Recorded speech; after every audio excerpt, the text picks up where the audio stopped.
അനുഗ്രഹങ്ങൾ നമ്മുടെ ജീവിതത്തിൻ്റെ മേൽ, കുടുംബത്തിൻ്റെ മേലൊക്കെ ഒഴുകിയിറങ്ങുന്നതിൻ്റെ അടിസ്ഥാനമെന്ന് പറയുന്നത്, ഒരു കണക്റ്റിംഗ് ലിങ്ക് എന്ന് പറയുന്നത് ബന്ധങ്ങളെ ശരിയാക്കുക എന്നുള്ളതാണ്.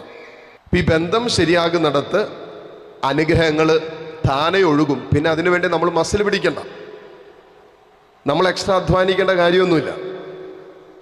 നമ്മൾ എവിടെയൊക്കെയാണോ ബന്ധങ്ങൾ മുറിഞ്ഞു പോയത് അതിനെ ഒന്ന് മനസ്സിലാക്കിയിട്ട് ആ ബന്ധത്തെ ഒന്ന് തിരിച്ച് എവിടെയാണോ അത് കണക്ട് ചെയ്യേണ്ടത് ഒന്ന് കണക്ട് ചെയ്താൽ തീരാനുള്ളതേ ഉള്ളൂ.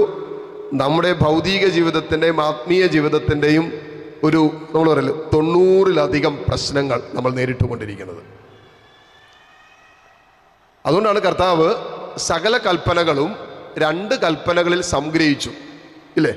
പഴയ നിയമത്തിൽ മോശയിലൂടെ ദൈവം നൽകിയ